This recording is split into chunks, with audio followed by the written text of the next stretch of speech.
Hey everyone, I want to chat with you about diminished ovarian reserve and low egg quality. This is a huge obstacle for many patients that I see that are trying to conceive, and whether they're trying to conceive naturally or with IVF, there's a lot of barriers to this condition and how it negatively impacts the success rate of becoming pregnant and then carrying that pregnancy to term. So first off, before we even get started into that, what actually classifies or diagnoses low ovarian reserve? So here, what we're looking at is a research paper, basically looking at a really safe way to help improve pregnancy rates for patients with low egg reserve and diminished ovarian reserve.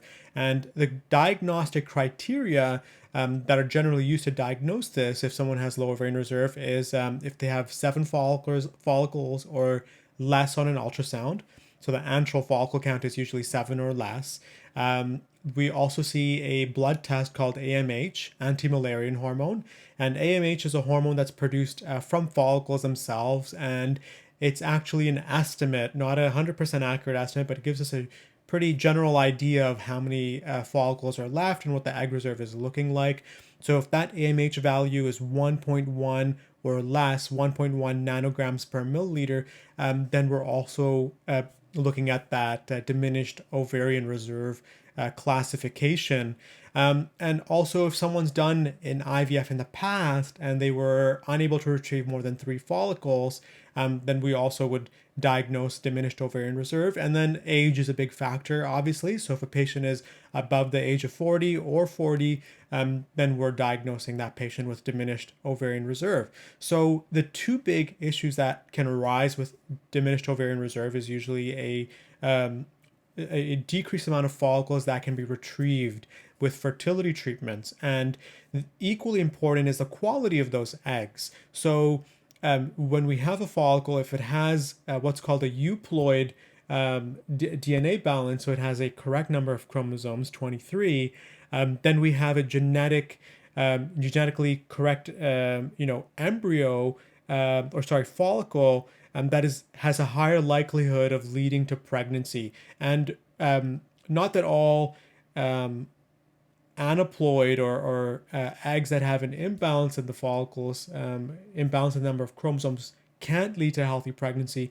The majority of them end in miscarriage or won't lead to a pregnancy at all. So when we're looking at pregnancy rates, the pregnancy chance of getting pregnant and staying pregnant are a lot higher, obviously, with a euploid follicle and a euploid embryo. So we want a total of 46 chromosomes once that follicle is fertilized. So basically, the quality of the egg declines, and there's an increase in the amount of fragmentation we see in the follicle as well. So it's less likely to fertilize in the first place, less likely to implant, less likely to lead to a successful and healthy pregnancy. So there was a systematic review published about 6 months ago, and they looked at the impact of fertility acupuncture on patients that are going for fertility treatments and have a diagnosis of low ovarian reserve. So this is very important because we're looking at, with fertility acupuncture, it's a treatment that doesn't interact with IVF meds, very low risk of harm and very high safety profile, and can easily be implemented, leading up to the IVF and during the IVF as well. And out of the studies they looked at, on average, they saw about a 13% increase in the pregnancy rate of patients if they got the fertility acupuncture leading up to and during the IVF compared to the patients that didn't get fertility acupuncture. So that's a very significant increase in the pregnancy rate.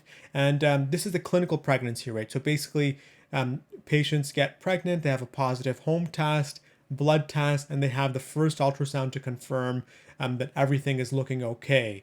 And once we have all those things checked off and everything's looking good, then it's what we call a positive clinical pregnancy. So patients in general were 13% more likely to get to that point if they had the fertility acupuncture done. And acupuncture studies in general, like a big obstacle they have is that a lot of the control groups actually have it's an open arm trial, so we can't conceal who's getting placebo and who's getting the active treatment.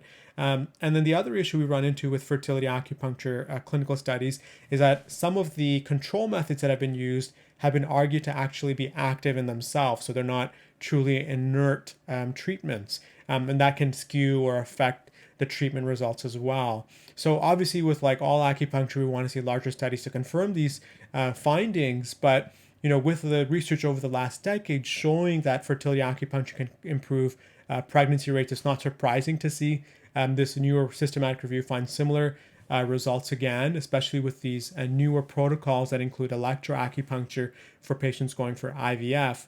And it's a wonderful treatment option to include for patients that are unable to tolerate, perhaps some of like the supplements we use for egg quality and that sort of stuff, because it obviously doesn't have to, there's no actual supplement regimen. Although usually for low egg quality, I find that the results that we get best results are when we're combining both fertility acupuncture and the nutrients that we have clinical studies on how they improve egg quality, DNA integrity for egg cells and sperm cells, and it can improve pregnancy rates with IVF. But nonetheless, I really like this research paper because it was one of the few ones that's focusing on a very specific population, a population that needs, I think, a lot more attention in terms of what interventions we can be giving to these patients to help improve their chances of getting pregnant in the first place.